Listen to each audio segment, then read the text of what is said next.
All right. We are recording. Good. Okay. Do you have the outline? I just don't. Yep. Yeah, okay. Well, we can refer to this as necessary. As I said, it's been a few days since I read this, so it's not as fresh as it could be in Mm-hmm. my brain, but remember a few things about it. How you could start with a summary, high-level summary that it's a fairly short article. I mean, we Yeah. probably should have read more Yeah. stuff. Yeah. I was kind of thinking about the whole thing just using like a very simple example. I was just Mhm. thinking, okay, if I have a dog and the dog is sleeping, Mhm. I think in my head, oh, he is asleep. And so I'm thinking about my dog. Um, and I guess I was just using that simple argument to, or not argument, proposition, I guess, Yeah. to think about this idea of aboutness. So anytime you're thinking about something, anytime you're looking, something is being looked at. So there's this aboutness or directedness. Yeah. But the question that I had was, what is this aboutness like consistent in? Yeah. I mean, I think it's probably useful to come at that definition as the answer to the question that Brentano raises, right? Because it's a really specific question that he's trying to get at, which is there any property or any structure that we can reliably use to differentiate what he calls physical phenomena from mental phenomena? And actually, one of the things he says early on in that article is that maybe the concept of physical phynomena is a contradiction in terms, right? I mean, that to a certain extent, it seems like if you want to say that physical phenomena are distinct from mental phenomena, and phenomena just means some kind of mental presentation, then it can't make any sense to say physical phenomena because any phenomenon is mental, and so therefore, so then what we want to see is what is he actually asking there? One thing that we can I think assume here, in fact, I think he spent some time on this, is to understand that all phenomena are mental in some very basic sense. Yeah. Because to have a phenomenon means to be aware that you have the phenomenon, Mm-hmm. right? And so there's that um, sort of two-level structure to phenomena. Something that he claims, it's sort of like in epistemology, if you claim that to believe P means to know that you believe P, Mm. right? In other words, it's not just that you believe P and you don't know that you believe P. Right. So like you believe that we're sitting here at this table, and you also know that you believe that. Right. So it's not a separate uh, like attribute or something of belief. It's like in belief itself. Well, right. I mean, it's that there are maybe there maybe it's not totally right to say that they are somehow nested or that they're different levels. Although, um, I think that it is right to call them, or to talk about them as though they're nested or they're somehow hierarchical, because you look at where you put the word that in that sentence, right? Mm. I know that I believe that P, Right. right? So that is demonstrating that there are different levels Mm-hmm. of awareness. And actually, to be aware is to have both of those levels, Yeah. right? You can't be aware of anything without knowing that you're aware of it, Yeah. right? And I think that that is what is somehow that's built into the idea of intentionality, that two-level thing, Yeah. right? That awareness of the sensation or that awareness of the thought Yeah. is certainly like something that makes intentionality possible. Right.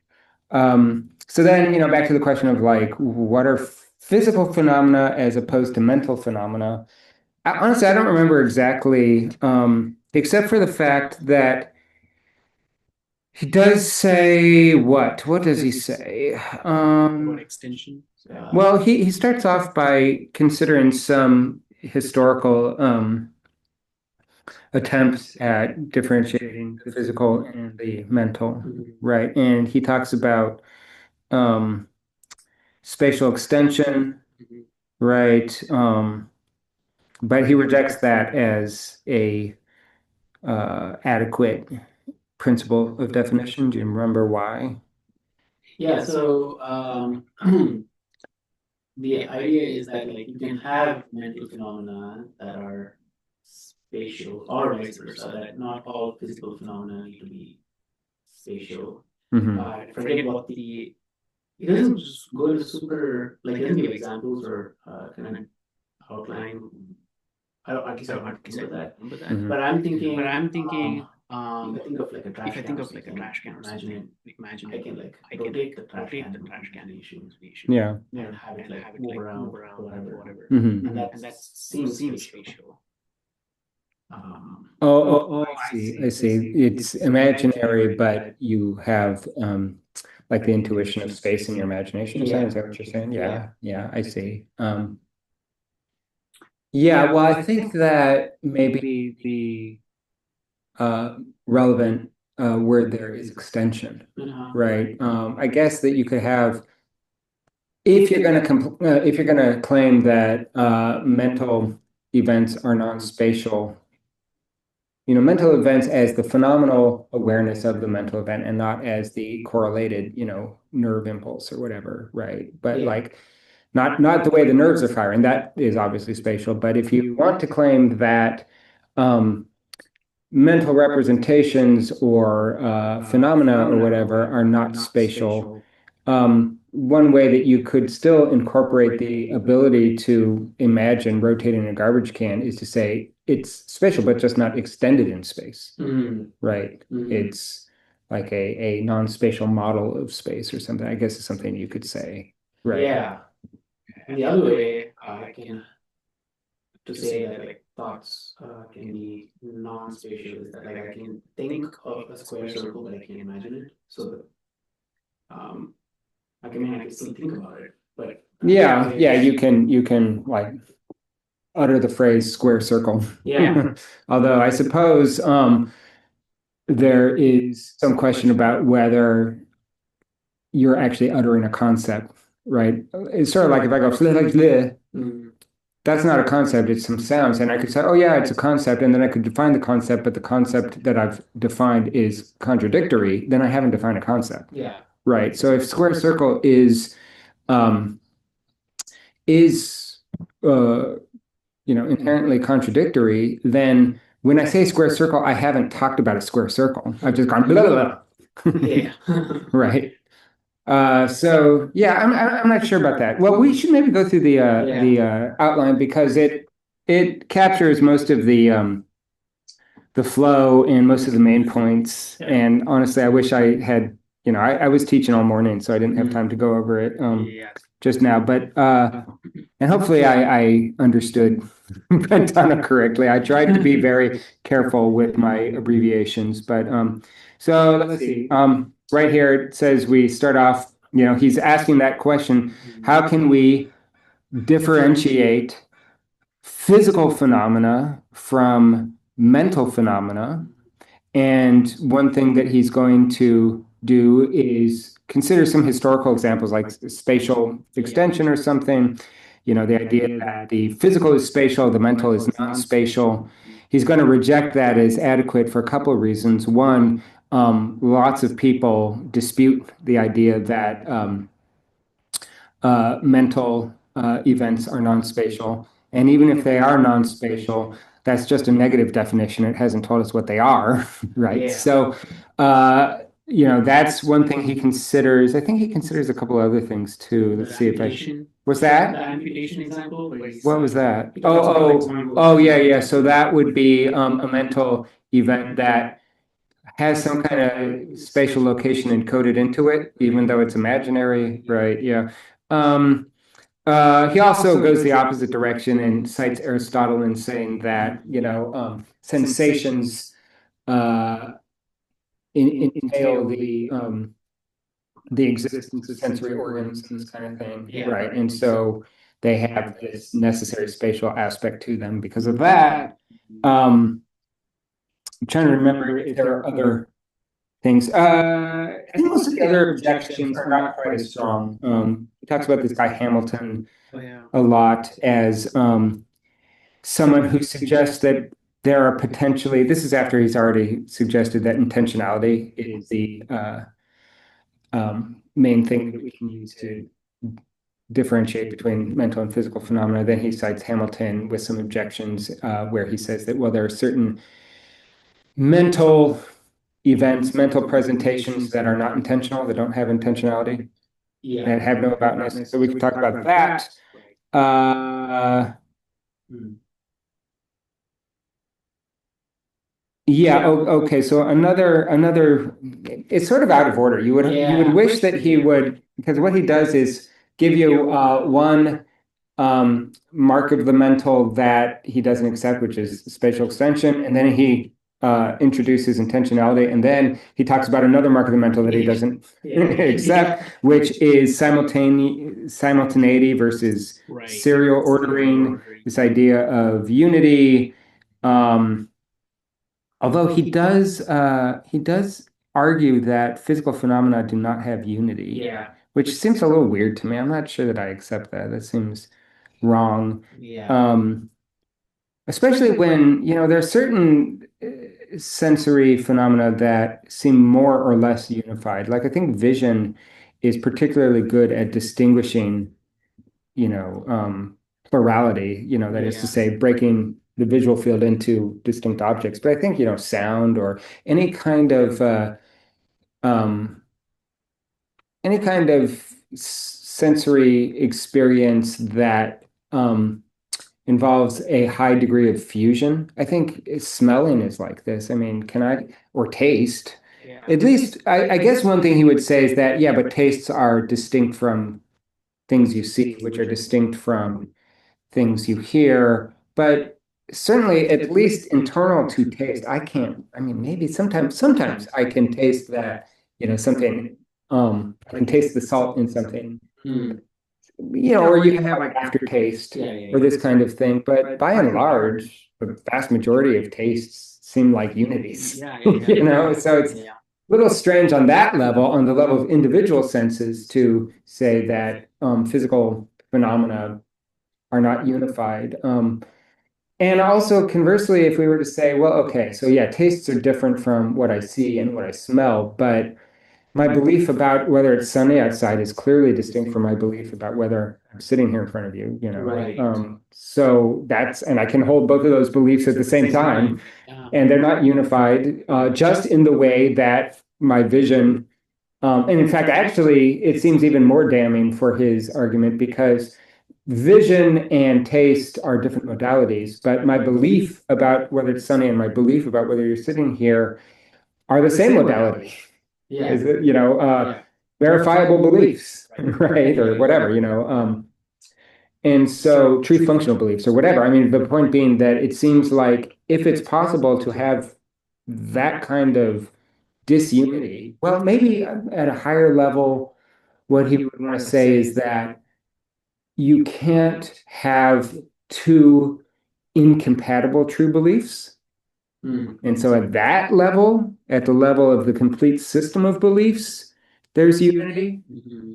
which in the 20th century, plenty of people disagree with. Like, I don't know if you know, like Graham Priest. Have you looked at his stuff? I know who he is, but I haven't. He's the guy who talks about what is it, uh, allotheism, dialetheism. In other words, a logic that's based on accepting that there are some true contradictions. Oh, I see. Right? In other words, there are some propositions of the form A and not A that are true. Mm-hmm. uh, so, up until the 20th century, or yeah, there are some exceptions to this, but for the most part, the standard view of epistemology and of truth is that if uh, belief A is true and belief B is true, the proposition A and B has to be true. Mm. And you can't have A be true and B be true, but A and B conflict with each other, Mm. right? Mhm. So there's that kind of unity, at least traditionally in classical logic, to beliefs, but I don't know. That seems like it's fairly far removed from the phenomenological level, certainly, right? I mean, Yeah. like to the extent that I have phenomenological awareness of believing that it's sunny outside or believing that you're sitting here in front of me. I I don't have the same kind of immediate phenomenological awareness of those, or not even just those, but all of my beliefs cohering simultaneously, right? I mean, it seems like the phenomenon of believing those two things gives me an awareness of their distinctness, Yeah, yeah, yeah. right? That they're not unified, Mm. in a way that is very different from flavors, where when I taste something, most of the time I taste it as a unity and not as, oh, it's a, this much bitterness, it's this much saltiness, or whatever. So I think that argument is pretty weak, Yeah. which is probably why he's not famous for that argument. Yeah. Anyway, and then strangely enough, with that weird order, finally at the end, he concludes that intentional inexistence, the reference to something as an object, is a distinguishing characteristic of all mental phenomena. That's what he ends with.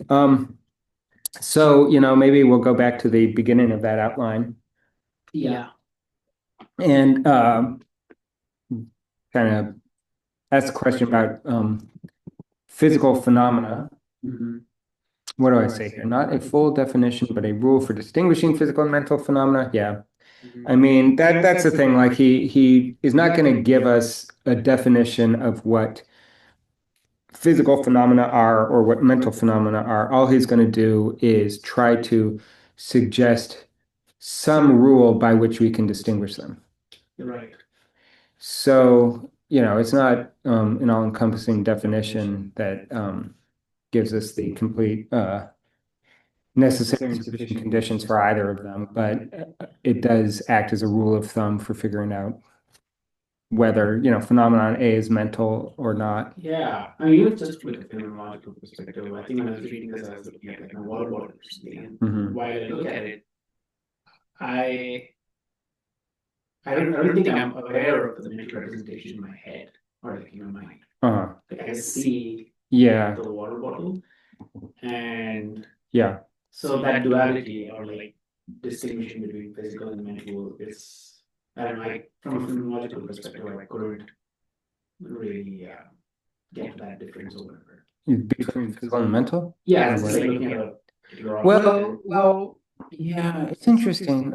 Yeah, it is kind of complicated, even with a simple example. Like, I think that, he talks about presentation a lot, right? That the presentation is, I think it's basically functioning the same way that the word representation or, I think Darstellung in Kant is working, that it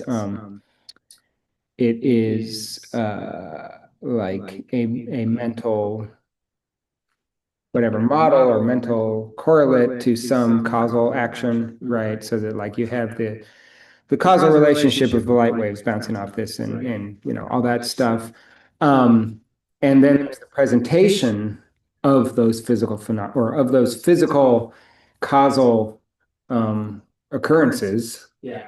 that is what enables them to be phenomena, Mhm. right? As opposed to simple, causal interactions or that kind of thing. But I guess that, something that's kind of important with respect to intentionality is the question of awareness, Yeah. right? Like he seems, I don't know. It's interesting because he seems not to believe that it's possible to um, have sort of like unconscious awarenesses, Mm. right? Mhm. That like he seems to conflate the word mental with the word conscious Mm. in a way. Because certainly if you at some point become aware of looking at the bottle, then it has that intentionality. It's like, oh, I'm looking at this bottle, or I'm trying to do something with this bottle. But most of the time, you're engaged in what Heidegger would call like the Zuhandensein or the ready to hand situation. Are you familiar with that? The tool from tool Yeah, yeah, yeah, analysis. yeah. It's where um, you have like an embodied awareness in a way that is not an object of consciousness, right? And you only become conscious, you only get the present to hand situation generally when something goes wrong or when there's some surprise or something like that, right? And then it's like, oh, so most of the time you're just reaching this out of muscle memory or whatever, and you're probably thinking about something totally different. It seems that if Brentano were right, it would be impossible to have muscle memory. Yeah, Right? because everything has to be conscious. Yeah. Well, if every mental event, I don't know. I mean, I guess it depends on how we're describing mental and physical. It's possible that um, muscle memory isn't memory in any strict sense. It's not mental at all. It's pure cause and effect, habituation, this kind of thing. That still seems problematic because for one thing, because well, I don't know. I'm trying to think. I mean, in order for muscle memory to be possible, you at least have to have some awareness of the situation you're in. Yeah. Right? I mean, it's like I don't have muscle memory of playing a piece on the piano when I'm not at the piano. Yeah. Right? And so I have to, at the very least, like have some consciousness of where I am, what I'm doing. And so it seems like there's got to be some basic mental conditions in play there, right? I don't know. I mean, I suppose, yeah, it does seem like he would say that muscle memory is either impossible, which he couldn't claim because it seems like an obvious fact that muscle memory exists, but he would just have to claim that it's not a mental phenomenon or something, Yeah. right? That it's purely physical and it's precisely because it's not an object of consciousness. It's not something you are aware of. One thing he does say, and it's in the simultaneity and serial section, I think he says something like, you can only really have like one mental phenomenon at a time, right? You can't have Yeah. simultaneous awareness of multiple ununified things. Now, you could have the sense of a unified plurality, right? Like I'm aware of you sitting here and this and so on, but it's not that those are different things. They're all together in the unity of my awareness, right? But to the extent that you are having mental phenomena, they are unified and serial, right? That is to say, I think he says that they're serial. That is to say, you can be aware of this now and that at some other time. Right. Um, and you can even be aware of what you might describe at a lower level as a plurality of different things. Yeah. But that plurality is actually just one phenomenon, Right. the unity of your awareness at that time. And you can't have multiple distinct awarenesses at any given time. And so to muscle memory, what he would probably be saying is whatever you're aware of while your body is doing that is the mental phenomenon. And your body's probably doing lots of different things, but just because you're not aware of them, they don't register as mental phenomena. Yeah. Right. And so, they'd be behavioral responses or something, right? Yeah. So there's not the sort of reference condition that you have in intentionality. It's just stimulus response or something like that. Well, I don't know. That seems kind of reasonable. Yeah. Um,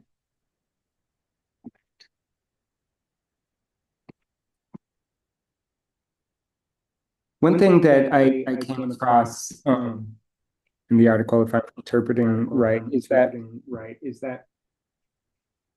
it seems like what he's saying, which is interesting because it's the basis of certain theories in epistemology about what it can mean to know whether there's an external world and this sort of thing. It comes down to the causal status of mental events. But I'll say this, I think what he's saying in the next section is that uh, one way to differentiate mental and physical phenomena is with respect to their causes, right? And so the idea that physical phenomena, even though it might be the case that you could always doubt whether you're actually seeing this bottle or that sort of thing, the actual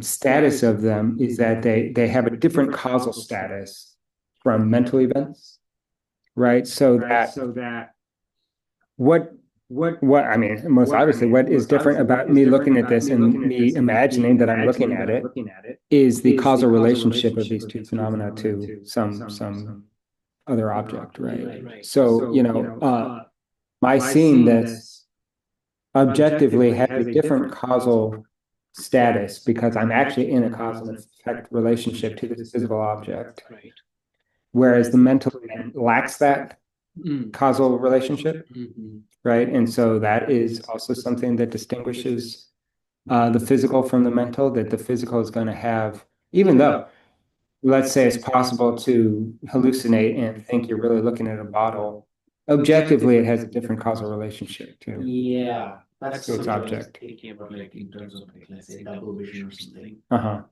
Qualitatively, I guess the argument is like qualitatively, there's no difference in terms of experience when you see some double vision or you see a single object. So that's like an argument for that, like everything's a or even like reality is like a Oh, illusion. yeah, sure. Well, right. I mean, yeah, so what you would say on the causal account there would be something like, I mean, first of all, you can always give a causal account of why you're seeing two when Right. there's only one, and it will have something to do with like pressure on your eye and the optical nerve and all this kind of stuff, right? So I think though, one thing that we're trying to see here is that if he starts out by asking, is the concept physical phenomena a contradiction? Because phenomena are mental. We could say that, yeah, well, it's true that physical phenomena are mental events, but they differ from other mental events that he just calls mental events, or rather mental phenomena, precisely because of their causal status. Yeah. Right? That, you know, I see this and my seeing of it, the presentation of it is a mental act, but it's a physical phenomenon in the sense that it is a phenomenon that has that causal relationship. Right? Whereas an imagination of it, at the very least, you could give a causal account of imagination too, but it's not going to have the same causal relationship to this object of which I'm imagining it. So that the intentionality is different, right? So that the intentionality of just imagining the thing is actually about something different than this intentionality, right? And so, cause can play a role there.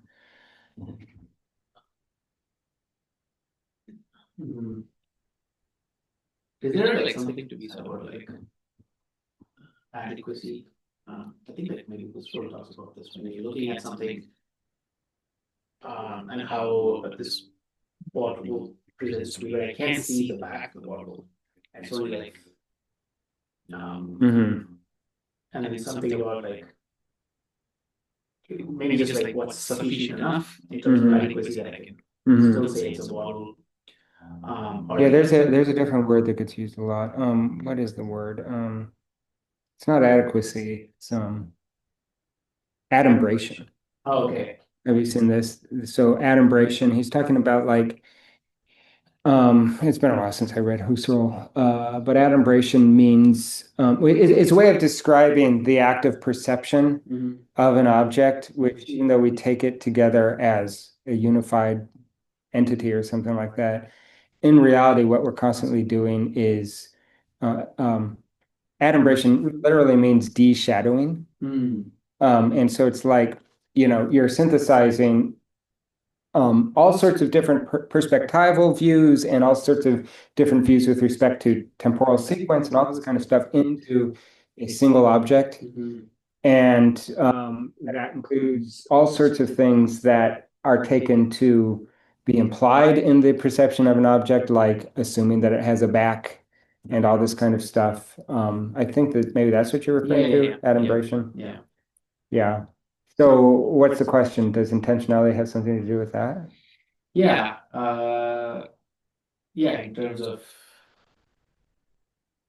how I don't need to have an awareness of like the unity or something. Yeah. That I can just see. Oh, I see. So that, yeah, unity is like it's just like a precondition for awareness Right. or something like that. Yeah. Yeah. Yeah. Um, yeah, sort of interesting. Whether those sorts of, I mean, it's basically like the Kantian categories, whether they are, um, how do they factor into intentionality?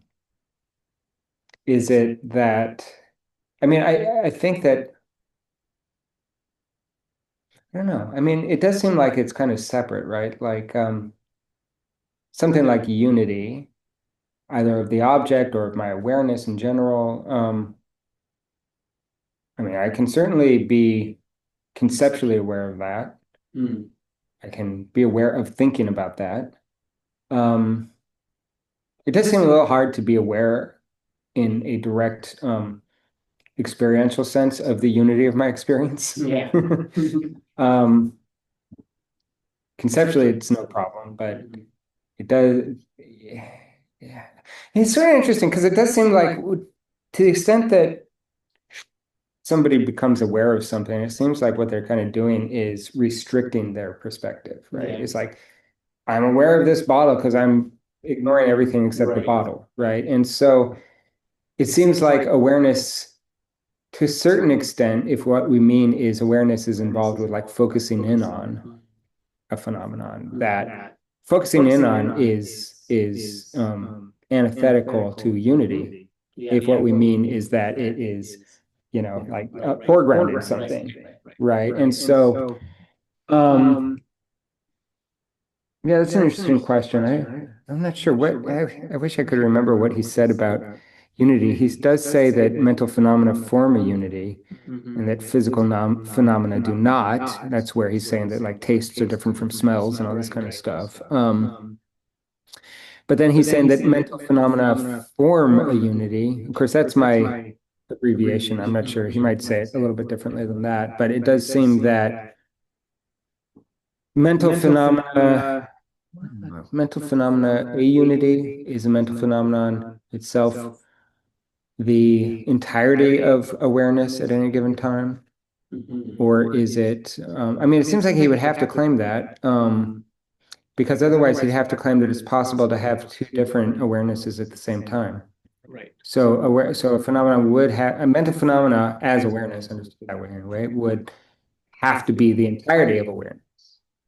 Right. It couldn't be that you have physical, or I'm sorry, mental phenomenon and the background within Mhm. which the mental phenomenon happens, because then you'd be aware of the difference between the phenomenon of the background and the phenomenon of the foreground, Right. right? Unless it's all one unity. And so really what you're aware of is there's a plurality between some things in foreground, some things in background, but the phenomenon itself is the unity of all of that. It seems Right. like he'd have to claim that if, Yeah. And is that self-awareness? Is that separate from well, awareness? actually, one thing he does claim is that I was reading this, I think, in the Stanford Encyclopedia article on him, and I'm not sure if he claims this in this article. It was in the same book, but I don't remember if it was in the article we read. He claims that in addition to intentionality, that sort of first level intentionality, there is also the awareness, the like self-awareness of the phenomenon as phenomenon, right? So that like and that's where I was talking about how awareness entails, or like intentionality, I guess, entails not just the perception or the awareness of the thing, but also the awareness that you're aware, Right. right? Just like my belief in P entails also my knowledge of my belief in P, Yeah. right? And so there is that aspect to it. Yeah. He says But that yeah, it's go the ahead. only perception there is inner perception, and somewhere in the article he says external perception Yeah. is like not. Well, right. I think what so yeah, there's a kind of idealism going on there, right? Where it's like, Yeah. there's definitely a Cartesian kind of thing where it's like, well, okay, look, all we have as infallible awareness is our mental presentation of what we're aware of, Yeah. and so on. Um, but nonetheless, he still within that wants to differentiate between, it's this sort of thing where like you could claim that everything is a dream. Mhm. And yet the problem with that is that within that dream, we're able to differentiate between realities and dreams, right? So like it can't just be that everything has the same status of being a dream or an illusion, because I can tell the difference between a hallucination or a dream or an imagination and looking at the thing, Mhm. right? And so there's got to be something in the structure of perception, awareness, uh, you know, mental events and so on that encodes that difference, Right. right? And so then you could claim, oh yeah, well, it's all just, um, you know, when you dream and when you believe that you're in reality, even though you can tell the difference, maybe there's some third reality that is different from either dreams Right. or what you take to be real. Um, but there are a couple of problems with that. We'd want to know a little bit about what the Mhm. status of that reality is. You could do that indefinitely, right? I mean, and it doesn't seem like a very good argument. Yeah. The other thing about it is that it might also simply be that, well, that reality, if you can't demonstrate or give any good arguments as to its difference from what we take to be dreams and what we take to be reality, uh, then it seems like that's just another name that you're giving to the default picture of reality, which is that dreams and reality are different, Right. right?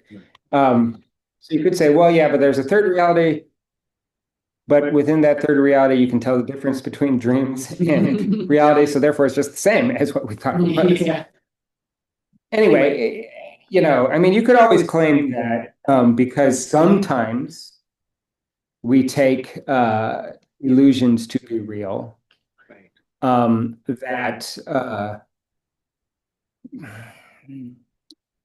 I don't know. I mean, it's actually a fairly weak argument, because if it's ever possible to be um, to to get clarity over an illusion. In other words, if you can ever get to the point where you think that something is true or something really exists, and then you realize it doesn't, Right. then that's not a very good piece of evidence for claiming that we can never trust perception at all, or our model of reality at all, right? Our picture of reality, right? And so it's like, um, because we would want to.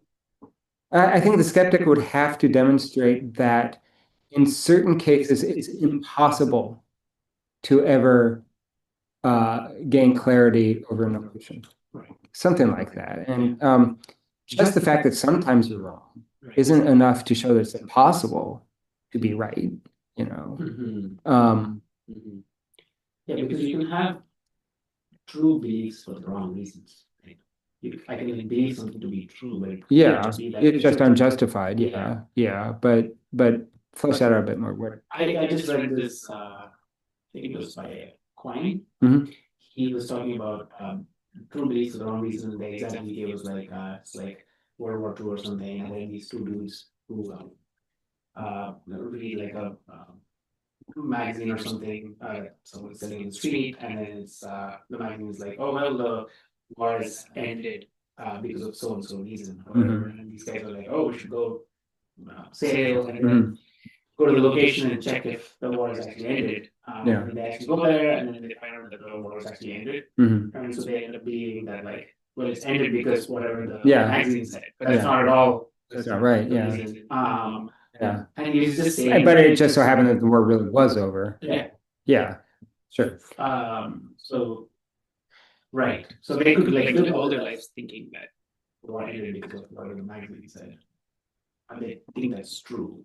Yeah. So I guess maybe what you're getting at is like Quine's he's famous for advancing like an underdeterminacy argument with respect to knowledge that so like whenever you're testing scientific hypothesis, you can never be completely certain that, but let's say you're falsifying, you have results that falsify a scientific hypothesis, but you can never be completely certain if what's being falsified is the relevant thing in the hypothesis or some other background condition or some combination of the hypothesis with all the background assumptions and so on, right?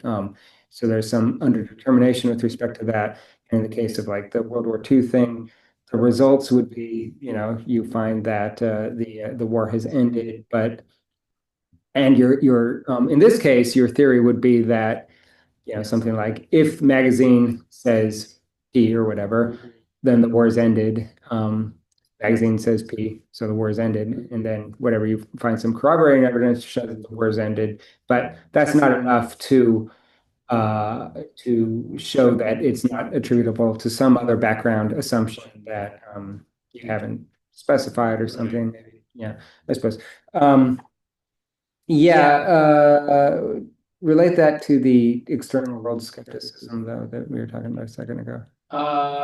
Yeah, so that's so we're talking about illusions, right? Yeah. And then so you can believe that what you're actually seeing is like two bottles. Your belief might be true, but and maybe there's something wrong with your vision, and you just don't come to terms, or you don't realize that it's because of your vision, and you can go on all your life believing that there are two bottles. And I think he gives that example that was that the two planets or something. One planet there's water, and the other planet. Oh, that's Hillary Putnam. Yeah, right. It's twin water.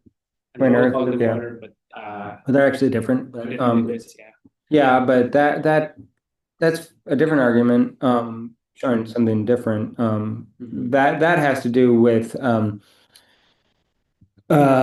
the status of beliefs and knowledge as internal or external and this kind of thing. I mean, it's kind of similar, right? It's similar to what I was saying with respect to, looking at that bottle, having a different causal status from my imagination of a bottle that might be so real that I think I'm actually looking at a bottle, but they are nonetheless different things, and that's determined by the external world. Yeah. Yeah. So, right. I can see that connection. I don't remember how we got on external world skepticism from Brentano, though. You were talking about inner and outer perception. That's right. And you were saying that, yeah, he claims that the only access that we have is through inner perception. But he does say that physical phenomena are available only through external perception. yeah. Right. So he talks about inner consciousness and external perception. The other thing that we should try to get a little clear on is this idea of real and intentional existence. He talks about intentional inexistence. And then later on, he talks about how physical phenomena, let's see, physical phenomena have no real existence. They have only intentional existence. And that mental phenomena have both real and intentional existence. And what is inexistent is not the phenomenon, it's the object. Yes. So I think that that's important. One thing he does say is that the intentional object is totally distinct from the thing of which you're aware or of which you're speaking or whatever, right? And it would have to be because otherwise you wouldn't be able to say something like, there's no such thing as unicorns. Yeah. Right? So, and that probably also goes some distance towards explaining why you can't draw the proposition there's no such thing as unicorns, Mm. right? Oh, I see. So you can say there's no such thing as unicorns because that's a mental phenomenon that has no causal connection to the object. Um, the object there, I don't know, it's the intentional object. I'm still not totally sure why he would say the object has intentional inexistence. Seems like it should be intentional existence, Right. but just like real inexistence or something. But I don't know. But in any case, you know, the intentional object of this sentence, there is no such thing as unicorns, is unicorns. Yeah. Right. But you can't see the inexistence of unicorns. Yeah, because you believe that it doesn't exist. Well, no, because physical phenomena would have to have some causal relationship to the object. Uh-huh. And you can't have causal relationship to an inexistent object. Right, But you right. can have an intentional relationship, intentional reference or something to an inexistent object. Right. So that the sentence, there's no such thing as unicorns, is really about unicorns and their inexistence. Mm-hmm. You know, and you can center the object that way. I can say unicorns, subject of that sentence, don't exist. Yeah. Right. I mean, it's like that sentence is about unicorns. Yeah. Yeah. Yeah. You can't draw that though. Because you'll be drawing a unicorn, Yeah. right? Yeah. I mean, whatever you draw Or, exists in that sort of sense of there being a causal. I mean, there is a causal relationship to the thing that you're centering in that presentation, the unicorn, and the perception of the unicorn. That's not true of purely mental phenomenon, a thought about a unicorn, right? You interestingly though, I wonder what he would say about like imagination, like imagining the picture. There's no such thing as unicorns. You can't do that either. So when you say a picture, do you mean like a picture of the proposition, like written, or do you mean like an actual picture of the unicorn? What I mean is, you know, if you go back to like Susan Langer, she talks about discursive versus presentational forms. Right. So here I'm saying that discursive forms are always mental phenomena in Brentano's jargon. Right? A sentence or a thought encoded as a sentence, or just the thought not encoded as a sentence, is always a mental phenomenon. Right. A picture, I mean, we have to bracket imagination for a second, like fictional imagination. But a picture, like, you know, what I see on my screen now is presentational. It's not discursive in Langer's terms. But the point is that discursively, a discursive form can have a non-existent object, can have a non-existent intentional object because it does not have to be in some kind of causal relationship to the object. Right. But a physical phenomenon has to be in a causal relationship to the object, even though the phenomenon itself is independent of the object. Right. Right. So I see there's that bottle, and then my presentation in scene of the bottle, but the presentation in scene of the bottle has to have a causal relationship to the object. It seems to me that any kind of sensation like that, it's true. It's only discursive forms that can have non-existent objects. Right. Right. Because any presentational form, which I guess would correspond in some way to Brentano's physical phenomena, require sensation. And just because they require sensation, they have to stand in a causal relationship to the object. Yeah. Right?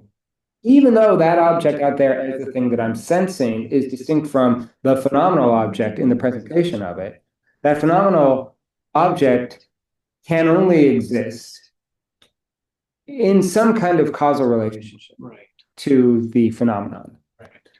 And so again, let's just bracket imagination for a second. I mean, that seems fairly obvious with any sensation of any object that I perceive, you know, so a real object or say a drawing, which is something I can only sense, but I can't express discursively. It seems like what is going on there, one of the reasons that it's impossible to have a non-existent object as the object of a presentational or a, say a physical phenomenon or something, is that it's impossible for a non-existent object to stand in a causal relationship to the phenomenon. Yeah. Right? So that's why you can't draw the proposition. Yeah. Like I can draw the proposition a cat is sitting on a table. No problem. Yeah. Because those entities exist. Yeah.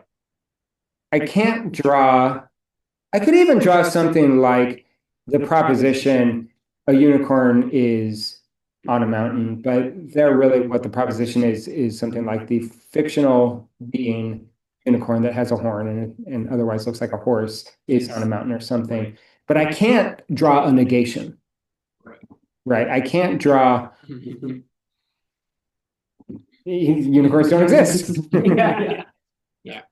And I think that is, I was talking to Arshia about a piece that he was writing, which is based on a poem by William Carlos Williams. It's based on that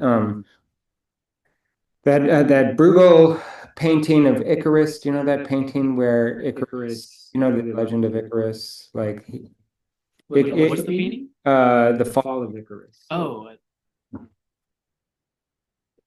so he's writing a piece on. The fall of Icarus. And you know the story of Icarus? No. Icarus, so you know about like the labyrinth and the Minotaur? Have you heard about, what a Minotaur is? A Minotaur is a monster that has like a human body and a bull head, and it eats prisoners and whatever. So like the in Greek mythology, the character that designed that was a slave of this horrible tyrannical king. He forced him to build this maze so that he could send prisoners into the maze to be eaten by the Minotaur. And the man who invented that wanted to escape with his son Icarus. And his name was Daedalus, his son was Icarus. And so he constructs these wings, and they put the wings on, and then they learn how to fly, and they're flying away to escape from the island that they're imprisoned on. And Icarus, the sun, is enjoying the wings so much that he flies around like crazy and flies too close to the sun, and the heat of the sun melts the wax that's holding the wings together, and he falls into the ocean and dies. So if you ever hear the phrase don't fly too close to the sun," it's talking about Icarus. So that's the story. And then there's this painting of the fall of Icarus, where Icarus is, where is Icarus? It's like, it doesn't even look like it's about that at all. It looks like it's a landscape with a farmer. And then you look off way down in the corner, you see the legs of the kid falling into the ocean. Oh, you showed us, I think, theory class. Yeah, maybe. Last year I did, yeah. And one of the things that's interesting about this is like the relationship between foreground and background. And one of the things that is interesting about the poem, The Fall of Icarus, or even just the phrase "the fall of Icarus," is that so if I'm talking about that painting is titled "The Fall of Icarus," which centers Icarus linguistically, but the painting decenters Icarus, right? Is way off in the background. It's hard to find, and we were trying to identify ways that you can center a decentered thing in a presentational form, and it's just like saying the inexistence of something, right? Like there isn't any way, without using words to describe the painting, of having Icarus be both a tiny little speck in the background and also be the main thing, right? But in the sentence, I can say Icarus is in the background, right? And that's something that language can do. I suppose language as, or propositions or beliefs or thoughts as the sort of like archetypal mental phenomenon can do that sort of thing, but a physical phenomenon, a picture, something you see, can't do that, right? And I think that there's got to be, there's probably a more formal way to make that relationship clear, but it does seem like that's an important aspect of it, right? That in this case, it's not so much about the causal relationship, because you can see Icarus. Um, but the causal aspect of perception is implicated in it in as much as Icarus is tiny Yeah. and hard to see. Right. And there's no way to make the thing both tiny and hard to see and also the main thing that's centered in it, right? And I think that's just a physical impossibility, right? It's not logically impossible because you can have a sentence, Icarus, the main thing is in the background, Right. or even Icarus doesn't exist. Yeah. Although I suppose there, even there, the first sentence is a little bit better because if I say something like, well, I don't know, you can have contradictory sentences like Icarus, the most important thing is also the least important thing in the same sense, etc. So that's just a contradiction, and that can't work. Um, or Icarus is in the center and also not in the center. And there it's the contradiction is arrived at through the structure of discursive logic. What was I going to say? Oh yeah, and then if you look at the sentence, something like Icarus doesn't exist, I think that one way of analyzing why that's possible is that there are a couple different ways to look at it. In the jargon of, say, Susanne Langer, we would say something like, when I say the word Icarus, that itself is not discursive, it's presentational. And then the rest of that sentence is discursive. So it's not that saying Icarus doesn't exist has some object in it that doesn't exist. It's that when I say Icarus, the way in which I am expressing it is different from the logical operations that I then apply to it in the rest of the sentence. So I say Icarus. Right. In just the same way that, like, in the myths, you say, like, the name of the moon or something like that. And that's presentational, even though it's linguistic, it's presentational. And then you do logical operations on that presentation. But the sort of there's no claim to existence or anything like that in the sentence, Icarus doesn't exist. I mean, there's a claim that Icarus doesn't exist, but there's not both the claim that Icarus exists and doesn't exist. And I guess maybe one way of looking at that is it's because saying Icarus like that is maybe sort of presentational. I don't know. Actually, that doesn't really work. I take that all back. And it doesn't work for a couple of reasons. The main reason being that Icarus is still the object of that sentence. And so, Yeah, to say something doesn't exist, you need, I feel like it's like almost like a paradox or something, because like you need to know what it is. yeah. So this is a fairly well-worn paradox. It's most famously associated with Frege. And the problem of negative existentials, right? So, but in a sentence like that, unicorns don't exist or whatever, or squared circles don't exist. Maybe something that's logically impossible, or at least physically impossible.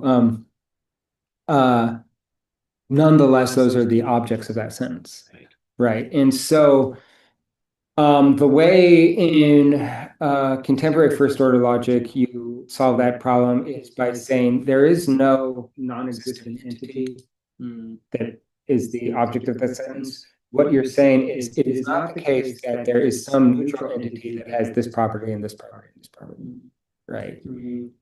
And when you change it from the negation of the object to the negation of the state of affairs within which the object, which is then analyzed as separate from its properties, or rather the entity is separate from its properties. That's where you can say it is not the case that any object or any entity has this list of properties. And then, that's what unicorn means. Unicorn means X such that X has a horn and X looks like a horse and X has rainbow hair and all this stuff, right? And all you're saying is that there is no such X.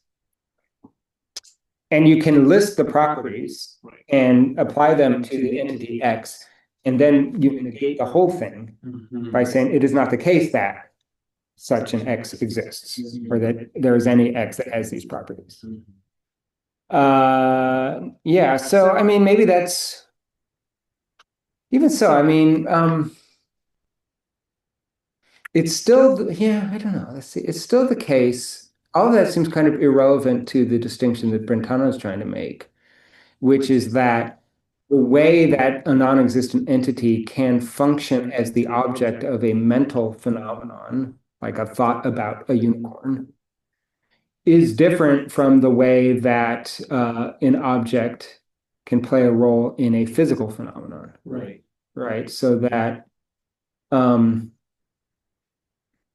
that there is this causal relationship between physical phenomena um, that is not necessarily shared by mental phenomena, although I suppose it could also be shared by mental phenomena. Like, um, if you form a belief about my hand waving at you, then it also has that causal relationship. Although I suppose that the causal relationship is distinct from the mental phenomenon because the mental phenomenon, the thought about that is, it's distinct from the sensation of that, right?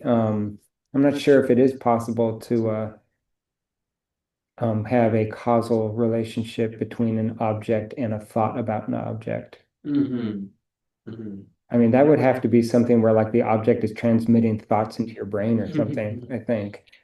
And then that, well, I don't know. I suppose if you think of your brain as an object, Right. whenever you think about your brain, maybe, I don't know. I don't want to go down that path. Maybe it'd take a while, but Daniel Dennett gives that example of was it Daniel Dennett? Of memory, and he says that like there are, or maybe it was David Chalmers who said there are certain systems in the environment that get integrated into the mental phenomena. that sounds more like Chalmers than Dennett. Yeah, yeah. And he kind of gave a analogy to like a notebook of memories or something like that, where the physical object is kind of fused into the, and they're like one system together. Um,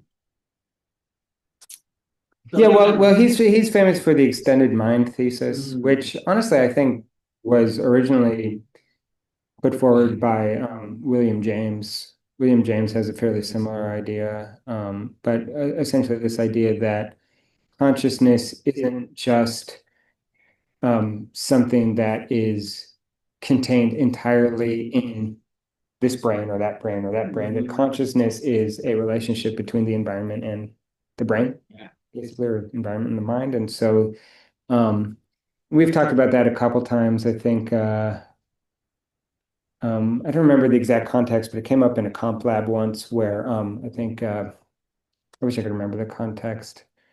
Um, it had something to do with like, forming judgments or experiencing emotions or this kind of thing as um, dependent on the context within which the belief is formed, the judgment is formed.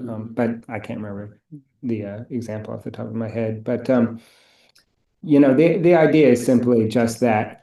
And this is also something that Brentano says, maybe one way of looking at it is that subjectivity can make no sense whatsoever without objectivity. Right. Right. And so, any thought, certainly any perception or whatever, requires the world acting in some kind of constructive harmony or constructive synthesis with the mind. Right. So there's also the idea of panpsychism, which I think is maybe something that the extended mind thesis flirts around with a little bit, that consciousness comes in degrees, right? This kind of thing that the basic structures of consciousness can be found even in, particles and this kind of thing, although we're talking about like really basic structures, probably not, self-referential structures and this kind of thing. But anyway, so a couple things that I would want to talk about with the rest of this article. talk a little bit about whether it is correct to say that all mental phenomena involve intentionality. Um, and this gets to where he cites this guy Hamilton. Do you remember that part in the article where he starts talking about Hamilton? Yeah, I forget what exactly. Let me put that article. Yeah. What exactly Hamilton said.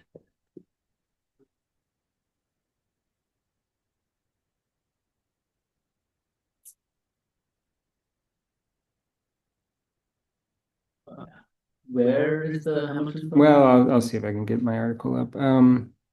My guess is probably around page 481 because that's where I have some quotes. Let me see if I can get my PDF up. Yeah, I have to search for this. Oh, Hamilton. It's going to be 481. Right. Oh, that's weird. I don't know why.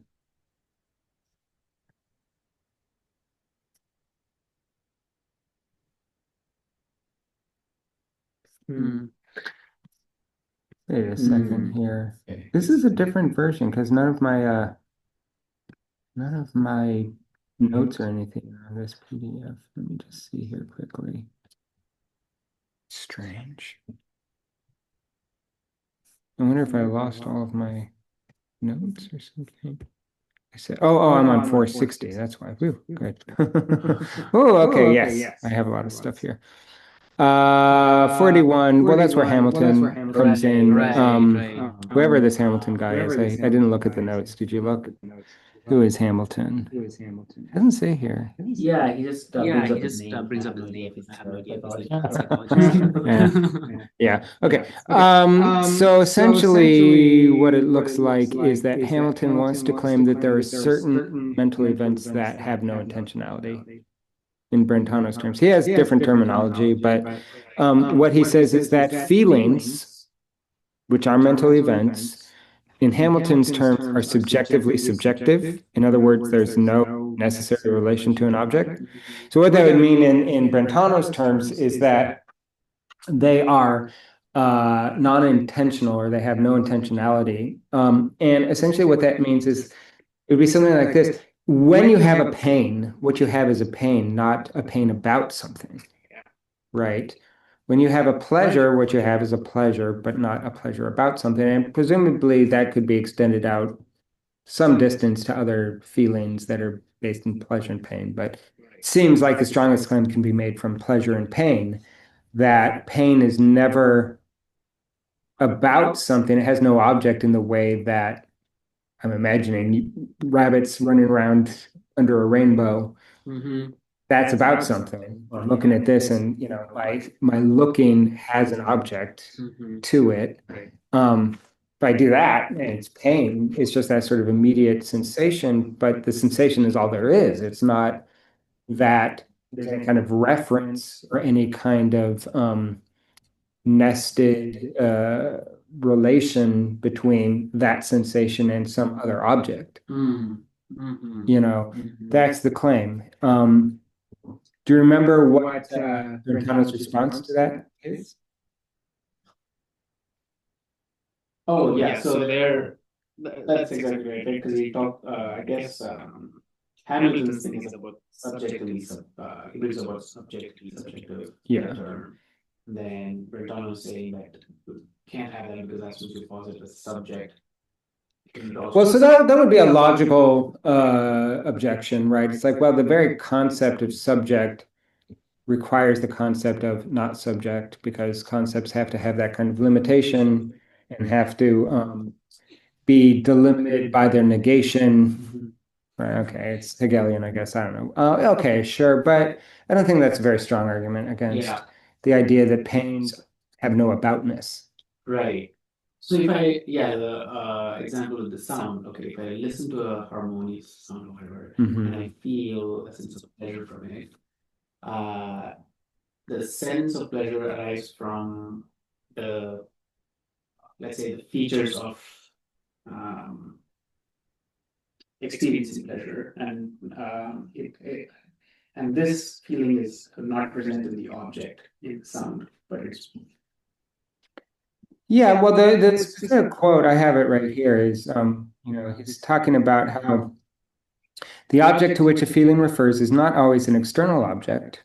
For instance, I hear a harmonious sound. The pleasure which I feel is not actually pleasure in the sound, but pleasure in the hearing. right. That's what he says. And so there, because it's pleasure in the hearing, the feeling and the object are fused into one. The feeling is its own object, or something like that, I suppose. But his immediate objection to Hamilton, or his response to Hamilton's objection, is, well, it's not true that all feelings have no aboutness.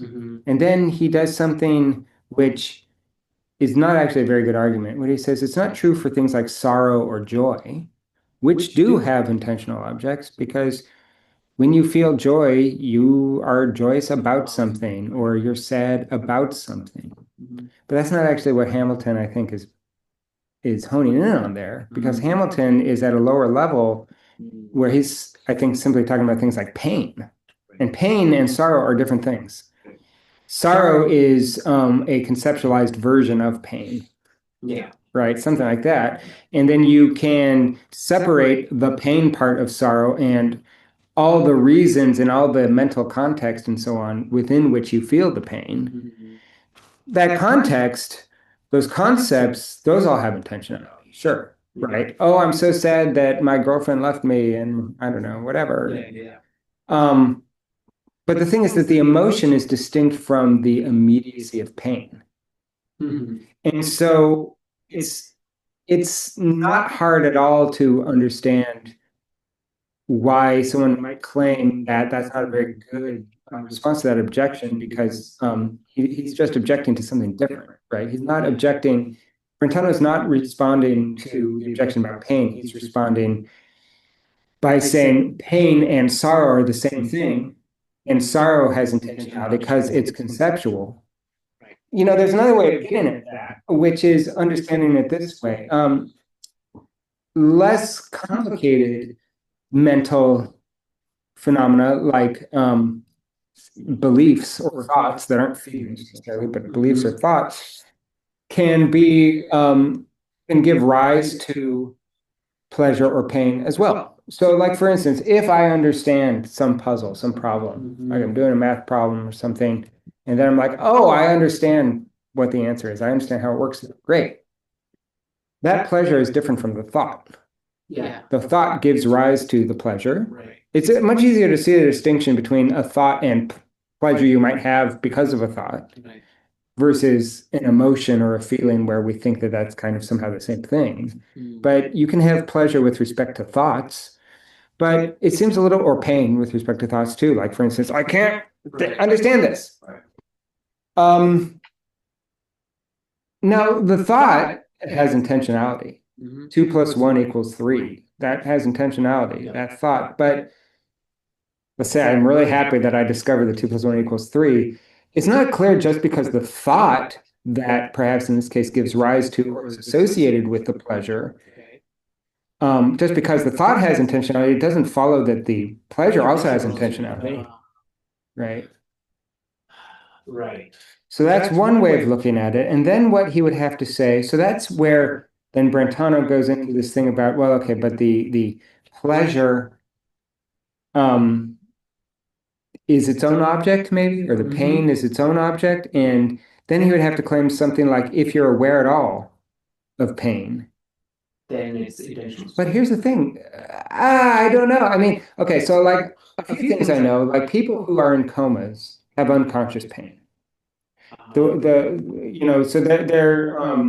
I know this from firsthand experience because I had to do some caretaking some time ago. But people who are in comas will, even though they are like their brain waves might be, like very minimal or whatever, such that there's no reason to think they're having even dreamlike experiences. But their body will still react in a way that is indicative of pain, like they'll make facial expressions and this kind of thing. And so the thing is that people can be in pain without being aware that they're in pain. Now, I suppose what Brentano would be saying there is that in that case, there's no phenomena. There's pain, but there's no phenomena. Pain is purely physical. It's like stimulus response in a physical system. Right. It's not phenomenal. It can only be phenomenal when there's awareness of pain. Yes. And usually what we mean by pain is awareness of pain. Right. And if there's awareness of pain, then there's an intentional object. It's just that pain is its own intentional object. Yeah. Something like that. Mm. Is I guess what he would have to claim. Yes. Yeah. Um, So in that case, the personal symptom is just like a biological reaction. Yeah, versus obviously not aware of the pain. And so they can even experience pain. Yeah. Right. You know, one thing that would be kind of interesting to read is some early Freud, because Freud was a student of Brentano's, and the whole project of Freudian psychoanalysis is to posit that people have um, conscious awareness of phenomena to which they either cannot ascribe an intentional object or ascribe the wrong intentional object. Mm. Right? So like the whole idea of like, deep analysis, right? The idea that, oh, I think I'm afraid of horses or something, but it turns out actually I'm afraid of my father. Mm. Right? This whole thing, right? So it's like my fear, the intentional object is horses. And even at the level of, conscious judgment, this kind of thing, I consciously avoid horses because I have a phobia of horses. But that's not the real intentional object. The real intentional object is that my father, who for whatever weird reason, on a purely associative level, reminds me of horses, is actually what I'm afraid of. And so somewhere in my subconscious, I have like this subconscious intentionality, according to Freud anyway, that is the basis of my fear. And in this case, I misattribute the intentional object of my fear to some other object. And so there's that transference. That's one thing. And then the other thing is the idea that people have inexpressible angst, right? Like, I can just be really worried and not be able to identify what I'm worried about. Right. Right. Now, what's interesting about that is I guess, something like worry, it's a lot different from pain because it's something that is bound up with concepts in a more obvious way. Like to be worried about something means that you're making predictions and having memories and all this kind of stuff, which is should be deeply related to intentionality, right? That there it should be possible to have something as detailed as a worry and yet not be able to specify what the intentional object is. And it shouldn't just be that, like pain, it's its own intentional object. Because a worry is a lot more complex than a pain, right? And a worry has all sorts of beliefs attached to it, right? I'm worried that something bad is going to happen. What's this something bad that's going to happen? Well, I don't know. So unless you're going to just claim that, well, it's its own intentional object in the way that a pain is, that doesn't seem adequate to the experience of something like a worry or an angst or these sorts of typical, psychoanalysis kinds of problems. So would you say you're worried about like language term like an unconsummated thing in that case? I don't know. Has this potential Yeah. becoming something, but the conditions are not sufficient enough for it to like. Yeah, maybe. I think with Langer it's a little bit different because she wants it to be vaguely, Kantian and have it be sort of thing that can never be consummated. In the case of, I guess in the case of a rain dance can consummate the relationship between the shaman and the weather. But in the case of like a significant form, the meaning is an unconsummated symbol, but it's a little bit stronger in as much as it is never the sort of thing that can for us be meaningful, even though we have an awareness of its potential to be meaningful. It can't be meaningful for us. In the case of psychoanalysis, the whole point is to consummate, because the cure is coming into conscious awareness of the causes of your fears, right? So, but it would be sort of interesting because, if it's possible to have, I mean, it seems to me that even if it's possible to be wrong about the intentional object of a mental phenomenon, then Husserl's theory is inadequate, right? Because among other things, one of the things he says is that mental phenomena have real existence, and I take what he means there to You mean be. Husserl or Brentano? Oh, I'm sorry, Brentano. Yeah. Brentano, when he's talking about mental phenomena having real existence in addition to intentional existence, the object has an existence, but I guess the phenomenon has intentional existence. I think what's going on there is this idea that a uh, a mental phenomenon can be about something, and in addition to that, it can't it can't lack the sort of existence to which you attribute it. Okay. Wait, say that again. Okay. It can't lack the sort of existence that we attribute it to, or that we attribute to it, rather. Yeah. So here's what I'm saying. Like, I'm looking at your bottle, and the intentional aspect of that is the bottle, but it's the presentation of the bottle mentally and so on. It has intentional existence in that sense that there's an intentional object to it. However, just because I could be wrong about whether I'm actually looking at a bottle, it doesn't have the real existence to which I attribute. Why do I keep saying to which? The real existence which I attribute to it. In other words, I can be wrong about it. I might not be looking at a bottle. Yeah. But intentionally, I nonetheless have the bottle. Yes. You're looking at something. Yeah, what I'm looking at is to me phenomenally a bottle, even though it might not really be a bottle. Right. The thing about purely mental phenomena is that you can't be wrong about the phenomenon. Right. Right. So in other words, if I'm having a thought, there's no way for me to be wrong about having that thought. Right. Right. Now, I don't know. I guess maybe I was wrong in saying that psychoanalysis is a really strong counterexample to this, because if I'm afraid of something, I really am afraid. Right. I really am. So my mental phenomenon has that kind of existence. I can't be wrong about that. I can, however, be wrong about the intentional object. The intentional object. Right. But I suppose in this case, the intentional object, what I'm afraid of, what I'm afraid about, if it's something other than just the worry itself, then it would have to stand in a causal relationship. And so actually what I'm describing is a physical phenomenon and not a mental phenomenon. Yeah. Right. If you say you're worried about the horse. Right. Yeah, exactly. So maybe what a Brentano would have to say to that is that in those cases, in psychoanalysis or something, where someone misidentifies the object of their phobia, they think they're afraid of horses.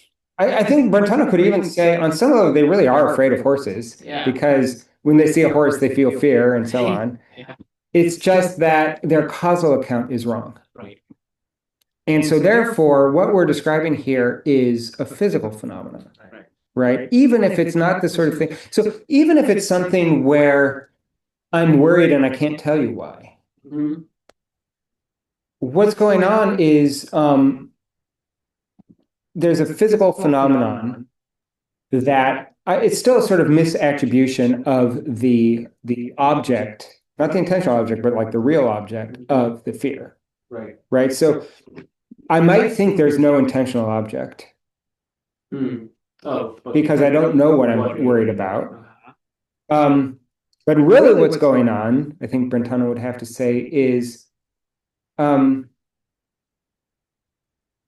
you might be giving like a false causal account where you say there is no cause to this. Right. I'm just worried. And that's wrong. There actually is a cause. You just haven't identified it. And there, maybe you're conflating the intentional object of that worry with the physical object of it or the causal object, right? So it's like, what's going on there? So what is the intentional object of a worry that where you don't know why you're worried, what your worry is about? Isn't it like It, worry itself? it would have to be the worry itself. And then I guess my claim that that's not good enough because worries are conceptually more robust than pain, that would still hold. So that's still a good objection against Brentano there. Right. It's like, okay, but worries and pains, like that goes pretty far for saying, well, pains are just their own intentional object. But worries are associated with concepts and predictions and memory and all this kind of stuff. Right. Where it seems like, are you really saying that when I'm worried, prediction is its own intentional object or something like that? I don't think so. I mean, maybe, but not really. It's not its own intentional object in the sense when I'm thinking about like the rules of prediction or the laws of probability or this kind of thing, where prediction can be an intentional object there. Um, I think what it is also on like a first personal level, it's sort of like it's not even that. Yeah, I think desire has to play a role in this too, right? Where it's not just that I'm worried and I can't figure out why I'm worried, and that's that, just sort of neutral sort of thing where it's like you don't know if there's a red or a blue pen in my desk, and that's fine. Who cares? You know, it's true you don't know. But in the case of worry, there's also that sort of unspecified worry. There's also the desire not to know, right? And so it's not that there's no intentional object, but it's really complicated because one of the things that Brentano wants to be claiming is that mental phenomena are always conscious. And maybe that there's a clear distinction between mental and maybe something more like, well, just phenomena in general, just like cause and effect behavioral responses, and it has to do with whether they're conscious. And I think with psychoanalysis, what we see is that it's a continuity, right? That you can have a conscious awareness of a fear or something, and even subconsciously know why you're afraid, and yet you do not let yourself become consciously aware of it. Yeah. Right. Yeah. I suppose with Freud, it turns into like a biological defense mechanism or something.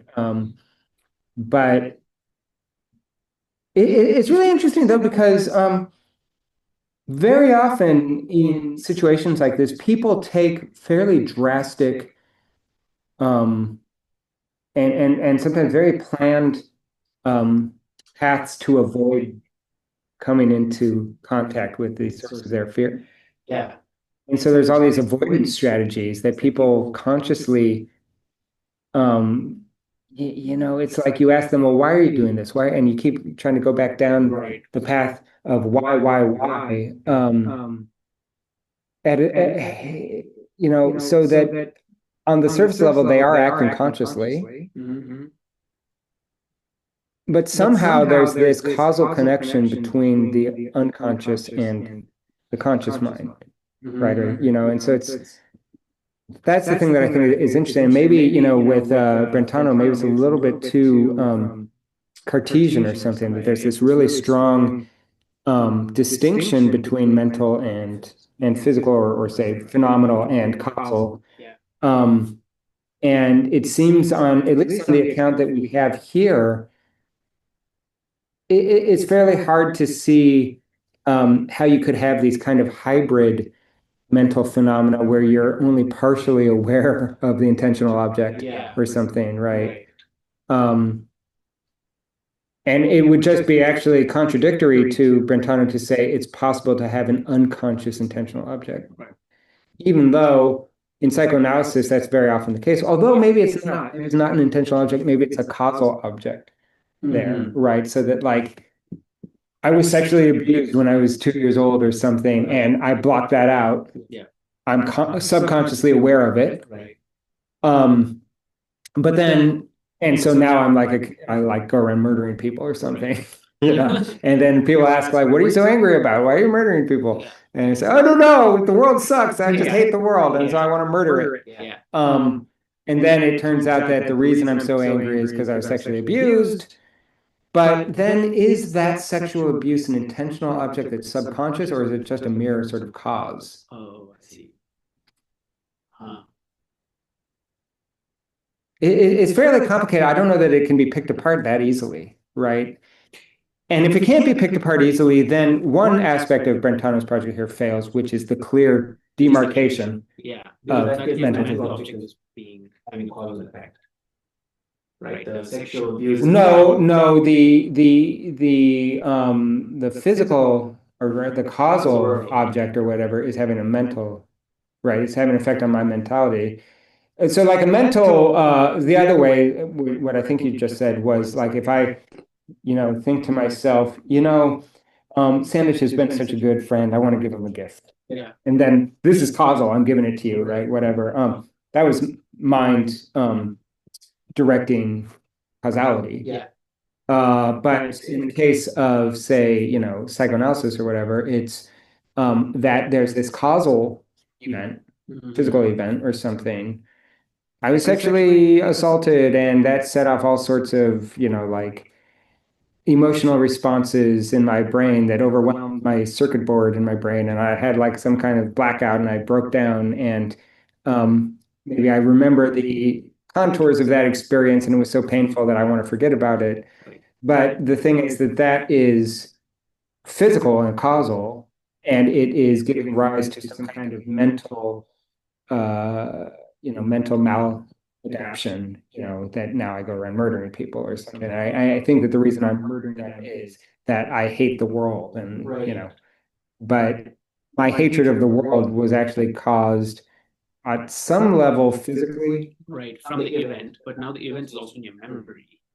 Yeah, it's complicated, right? It's like, and one of the things that's complicated is it's really difficult to do exactly what Brentano's trying to do, which is like split apart where intentionality and sort of subconscious mental events are playing a role versus where physical events are playing a role. Right. Um, Yeah. Yeah.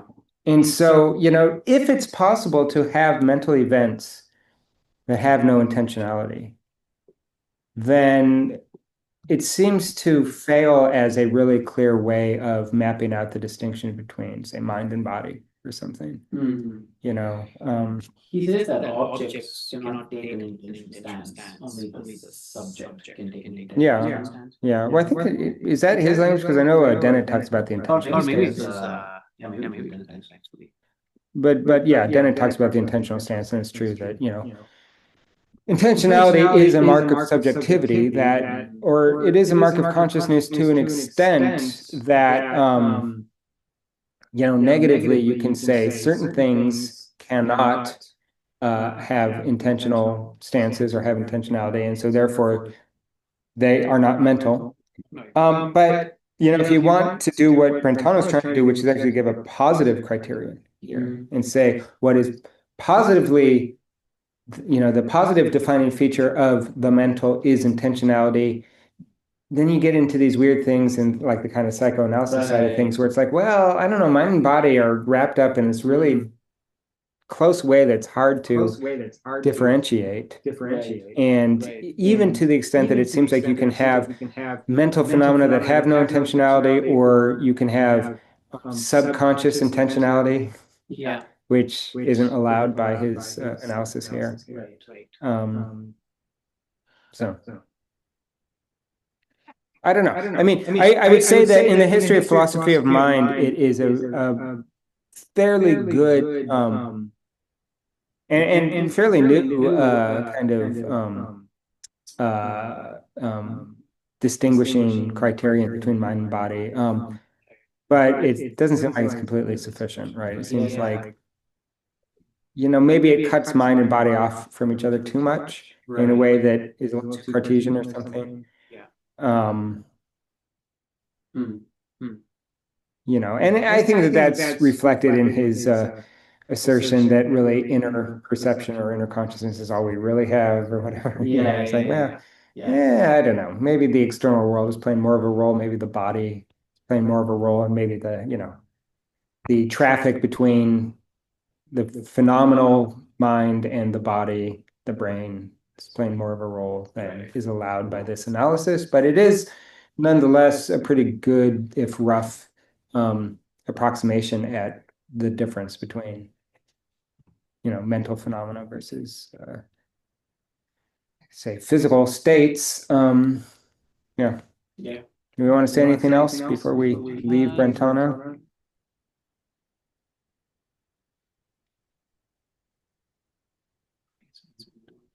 Actually, this is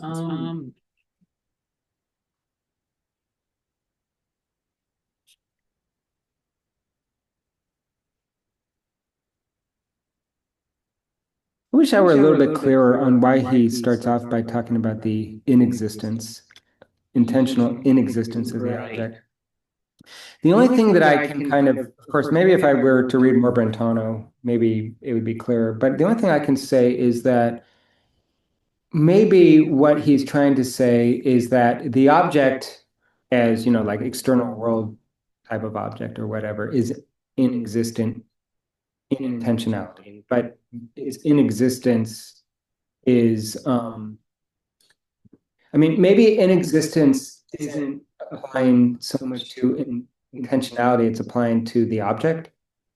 Yeah. In other words, what I'm saying is like when I see that bottle, to the extent that there's an object to that, it's not that object out there, Right. right? So that object with respect to the contents of my thought is inexistent. It's not there as an object. What the object is intentional. Mm-hmm. I mean, it's a fairly weird way to say it if that's what he is saying, but otherwise I can't understand what he would be saying because he does say that, he does use terms like intentional object and talking about how mental phenomena have intentional existence. Right. But then the object is intentionally inexistent, or it it Mm-hmm. uh, it talks about the intentional inexistence of the object.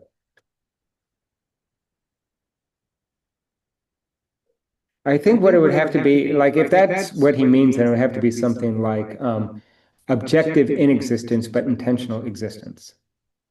Yeah. But the thing is that, and maybe it's just unfortunate that he uses the word object for both, like the object of a sense perception versus the object of a thought. Maybe those are actually two different things.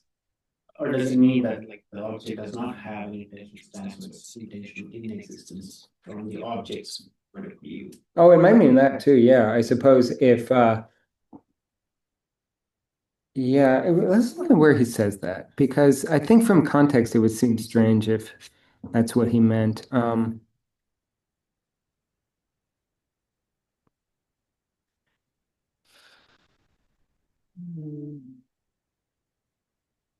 Maybe I should.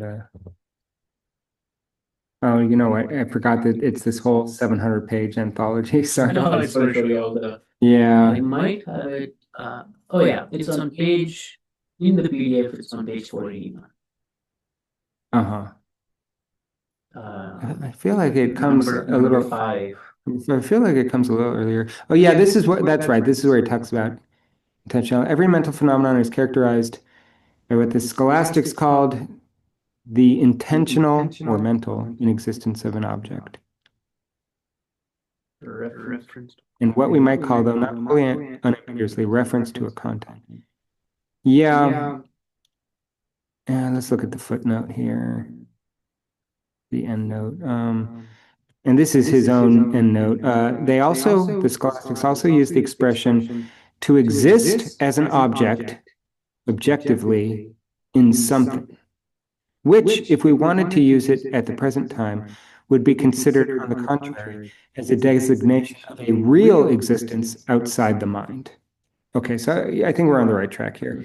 So the intentional inexistence is I think, would be considered, on the contrary, as a designation of the real existence outside the mind. They also use the expression to exist as an object. So the intentional, wait, let's go back. Let's look at that sentence again. Using sentence. Scholastics of the Middle Ages called the intentional or mental inexistence of an object. The scholastics called it the existence as an object in something. Oh, so he makes in existence as in like inside existence? Well, I don't know. And I looked at the original German, and in the translation they have one instance of it where it's in hyphen existence. That's not in the original. So I don't know. I mean, it could be that, it could be negation. Right. I think my reading of it is that it's negation. Although maybe I mean, I will say that in German you can say in existence, and it can mean not, but it's not a German word. It's a Latin word, and so usually in German, what you would say would be something like nicht sein or nicht. And you wouldn't say nicht existenz, you'd say in existence, because that's the Latin version of it, and he uses the Latin word. So it could mean that it's something like existing within, in the sense that the intentional object exists within the thought or something. Right. So it might not be that it's negation. But then he says the intentional or mental. It's not great because he's defining the mental in terms of the mental. Yeah. And that's something that he was like, I don't know if it's in this article, about not describing. Well, that's a fairly common objection. It's like, if I'm using the word mental in my definition of mental, that's not good. But in any case, he says intentional inexistence of the object, but then the end note is by mental. So he says you could call it. I wish he would just not have. He has a totally different grammatical form where he says to exist as an object, but that's a verb and not a noun. So it's what the scholastics say, what they call to exist as an object, objectively in something. I wish he would put the end note after the word in existence. He puts it after the word mental. Oh, yeah. Because then if we're just swapping that out, then the scholastics would be saying the existence of an object objectively in something, but that existence doesn't exist. Right. If in existence means negation. Right. Yeah. Maybe at least the scholastics are not saying that, right? Saying the object exists in. I think it must be, yeah. I remember being in a class, like a history philosophy class a long time ago, where we came to Brentano and then talking about the actual scholastic position, because I remember it was different from this one. And the best I can think of is that it might have something to do with the problem of universals. And, like Anselm's ontological problem, where he's talking about existence in the mind versus existence in reality. We've done the ontological argument. Do you remember the ontological argument?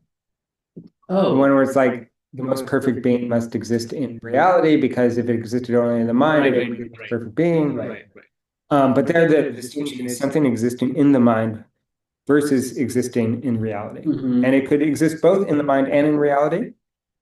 Could exist just in reality and not in the mind, or it could exist just in the mind, or it could exist in both. Maybe that's the distinction he's getting to here. And so the object that exists just in the mind is the intentional object. Right. right? Which would make sense, a lot more sense than. Yeah. Let's read the rest of this end note. It's a designation of a real existence outside the mind. Oh God, why is he such a which, if we wanted to use it at the present time, so now he's defining it as the opposite of what the scholastics mean. So the scholastics use the expression to intentional, meaning to exist as an object in something. Mm. Hmm. Not in the mind, unfortunately. Well, who knows? Which, if we wanted to use it at this present time, would be considered, on the contrary, as a designation of a real existence outside the mind. Okay. Why is that on the contrary? Because if the the scholastics are just saying exist as an object in something. So the scholastics are not making difference between mental and physical. Well, I don't know, because I don't know what tradition he is. Scholastic usually means like Thomas Aquinas and a few people before him and so on. But the problem is that to exist as an object in something could mean something like the essence, like to the extent that the essence is an object of the cup, right? There's this physical cup, but if we're Aristotelians, then we think that the form, the essence of the cup is actually in this cup or something. Scholastics would take over that position, at least Aquinas does. And so maybe that's what the existing as an object in something means. Mm-hmm. Mm-hmm. Um, then he says what he wants to do is, on the contrary, use that word as a designation of a real existence outside the mind. That's complicated for a few reasons. The problem is that if what he's meaning is like something existing as an object in something is like the Aristotelian idea of substances, right? Which is that it actually is in the object. Right. It's also in the mind because the mind can apprehend the object in its reality. Mm-hmm.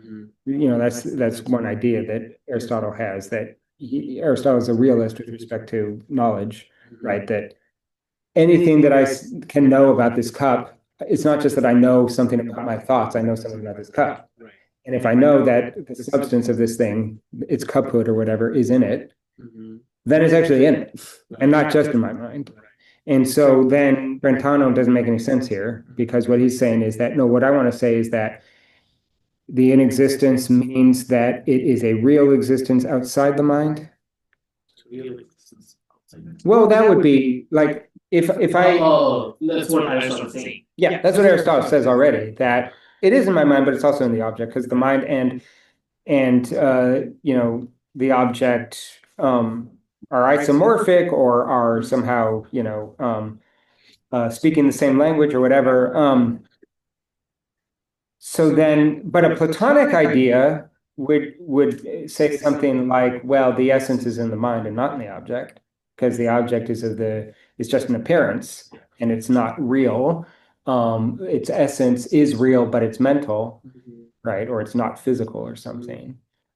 So if what he's trying to do is the problem is talking about scholastics in that context is strange. I guess I'd have to look at Aquinas more closely, but I'm pretty sure that he takes over Aristotle's position on substance ontology. So, I mean, that's the way that he argues for the miracle of transubstantiation. I don't know if you remember about this. You know what the Eucharist is? In Christianity, they eat bread and they drink wine. Uh-huh. I'm too tired to explain that whole thing, but the idea is that I think somewhere in the Bible it says when you drink the wine and you eat the bread, you are drinking Christ's blood and eating Christ's flesh. Right. And then the question is, how can bread and wine be the flesh of Christ? And then what Aquinas argues on basically Aristotelian grounds is that there is this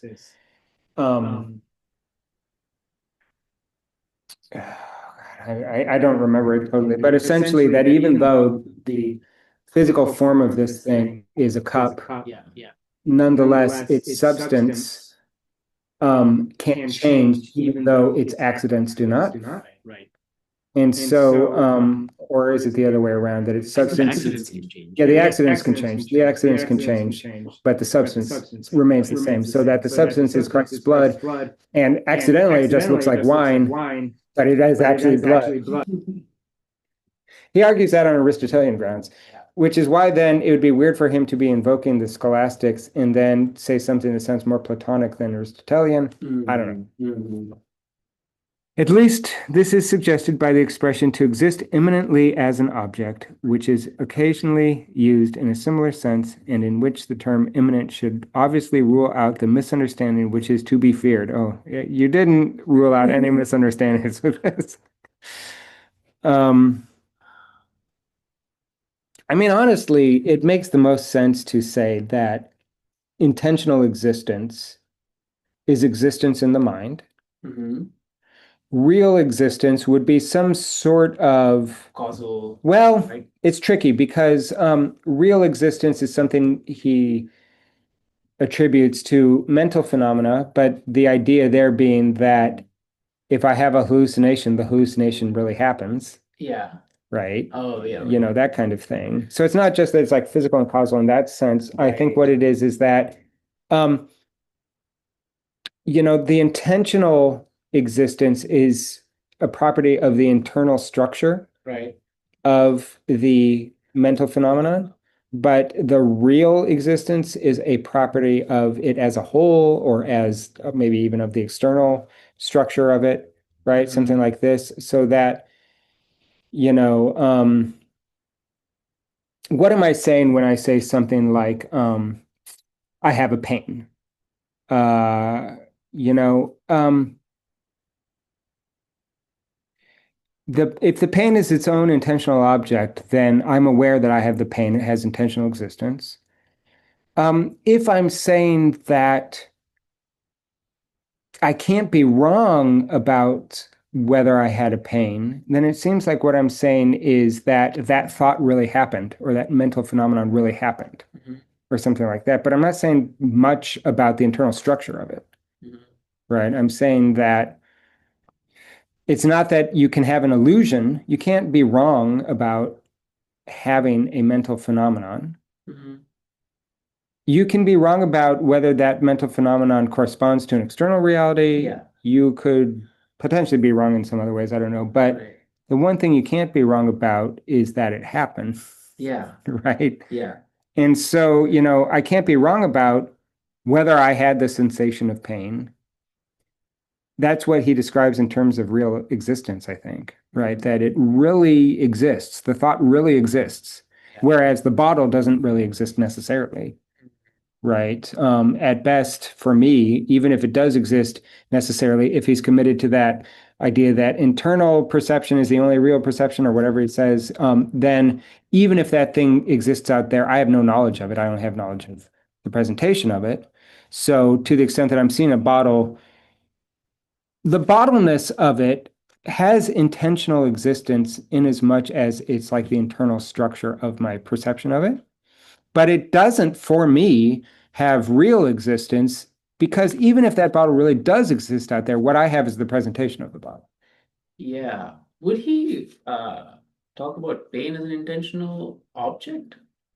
I think what he claims is that it's its own intentionality, and that goes back to the objection from Hamilton, where he's saying that certain feelings don't seem to have intentionality to them. Like a pain isn't about anything, it's just a pain. Right. But then what Brentano says is, well, no, it's not that what's weird about a feeling like a pain is that it's typically taken to be something that your body is producing, right? That you are producing, or maybe even, if it's imaginary, it's an imaginary pain, but you still experience the pain. When he says that I listen to a harmonious sound and the pleasure is not a pleasure of the sound, it's a pleasure in the hearing of the sound. And so therefore the phenomenon is just sort of fused with the pleasure. In the case of pain, you don't even have to worry about the fusion at all because the pain is something that is internal to your phenomenal awareness to begin with, right? And so it's like it would be fused in just the same way as um, the uh, the uh, the pleasure in hearing a sound is the pleasure in the hearing itself, not the sound. Right. Right. And so, sound is the perhaps the in that case, in the case of hearing a sound, I think I have a intentional object that is distinct from the pleasure, the sound, and then there's the pleasure. But if I just had pleasure or I just had pain, I don't have to attribute any separate object. Yeah. Right. And so you don't even have to talk about fusion. What he's saying with the sound is that the thing you think is the intentional object, it's not the real intentional object, it's your own hearing of it. And so the intentional object that was wrongly identified, the sound, is actually just fused together in the hearing of the sound. But in the case of something where you just have spontaneous pain, um, you don't even have to worry about that. But I think that the upshot would still be the same, that it's its own intentional object, Uh, right? and you can talk about pain. Like, how would you talk about pain if you're calling it an intentional object, like using non-pain terms? Well, we don't have to worry about that because we're really just talking about the immediate awareness or Right. sensation of pain. But his claim, I think, is if you're aware that you feel pain, then there's an intentional object. And if you're not aware that you have pain, then no pain exists. Right. Okay, cool. Right? Yeah. So in other words, um, in the case, and maybe pains are a good example to get to that like intentional versus real existence difference. Feeling pain must have both real and intentional existence. Because if it has intentional existence because it's its own intentional object, it has real existence because if you don't feel the pain, then there is no pain. Yeah, because it has to be about something. Well, yeah, I mean, the point is that we don't even worry about intentionality. If you're unaware that you felt a pain, you wouldn't complain about pain. Right. If I'm unaware of that glass, it could still exist independently Right. of me. My awareness of it, however, I can't assume that that glass exists necessarily. I can assume, however, that it has intentional existence because I'm thinking about glass. In the case of a pain is its own intentional object, but it also has real existence because just in the feeling of it, it exists. I see. You see what I'm saying? Just in the feeling of it. It's not that there is maybe some thing out there that I don't know about. It exists only to the extent that I'm aware of it. Yeah. But there is a distinction between the content of that awareness and whether or not it actually happened, whether or not it actually exists. And I think that that's the real intentional distinction. Pain is its own intentional object, and it has real existence too, because in as much as it has intentional existence, it also necessarily has real existence. Right. But something like this, where I'm sensing the glass, I could be wrong about that. And so therefore, even though there's intentional existence to the perception or the judgment, there's a glass there, it might not have real existence. Yeah. And in fact, actually, he goes further and claims it doesn't have real existence for me because what I have access to is my presentation of it. Right. So I think that's why he thinks that physical phenomena, like I see a glass there, and that's different from a mental phenomenon of having a thought. Right.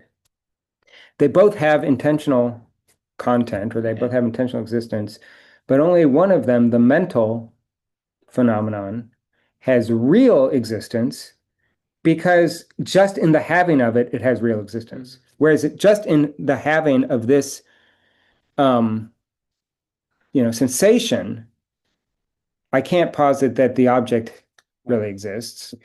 I don't know. I suppose I can posit that I'm really seeing the glass, but then maybe, I don't know, that's complicated because then can't you say, well, but wait, isn't the illusion, or let's say you really are looking at a glass, but you can't tell the difference between that and an illusion.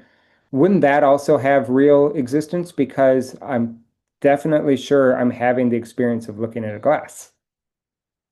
Yeah, So maybe that isn't what he means. right. Because we attributed causality to real objects or like real existence earlier when we were talking Yeah. about it. So, Well, no, no, that was something a little bit different. That was also something where he seems to be saying that one distinction between mental and physical phenomena is the way they stand in causal relationship to their putative object, right? And so, in a mental phenomenon, there is no necessary causal relationship between the object and the phenomenon, but in a physical phenomenon, there is. Um, oh, I see. Yeah. So when you're saying real, you mean that which is not an illusion, right? Or that, well, yeah, I mean, the way I was understanding it was had to do with the status of the object. Mhm. Though maybe that's not right. I mean, otherwise I can't think of how you could ever get to a distinction between physical and mental phenomena. Yeah. Because even if there's no glass, I'm completely certain Yeah. I'm having the experience of looking at a glass. Okay. Um, so what's different? I suppose what's different is that in this experience, I am also, in addition to that, positing some other element to the phenomenon that it really exists, Yeah. which I don't necessarily do if I'm imagining something. Right. And so, the status of something there is different. I mean, the status of the object is certainly different. Yeah. I'm not sure that the object independently of me is real, but I am sure that the intentional object is there, Yeah. it's real. Yeah. Yeah. But then how does that work as a distinction between physical and mental in the case of looking at a glass, since the awareness of looking at the glass um, is something that I'm certain of as well. Hmm. Yeah, I don't know. Maybe I have to go back and look and see if I don't know. It's fairly confusing. I don't. Yeah. Anyway, I think I'm shot. I don't think I can Yeah. do much more. Anyway, do you want to read something else next time? Yeah. So what would this I mean, we could read something totally different or continue on this. I Well, I think think it'd be good to do philosophy of mind kind of stuff. yeah, yeah, yeah. Oh no, I mean from that list. Oh yeah, or we could just like look at some of the things in that anthology. Yeah. Um, can you by tonight like send me a list of a couple of things you'd want to read? Yeah, I think I would be I mean there's the Searle Yeah, is intentionality. there a chapter from that you wanted to? Oh, I didn't know. I thought it was just a essay, but is it a Well, whole? there is a book called Intentionality, Oh, that you wrote. and I I think see. one of the chapters is also just called Intentionality. So maybe that's what you have, or maybe you have something different. I don't know. Uh, Yeah, I'll pick something from this Chalmers. I think it could be good. I Yeah, mean, these are all like the big articles in right. philosophy of mind. Maybe we could stay in the content section because a lot of the stuff in content Yeah, that'd be good. was good. Same the next one is the intentional inexistence. Yeah, maybe that will Right. clarify some things. I don't know. It's called A Recipe for Thought. That's the next one. Right.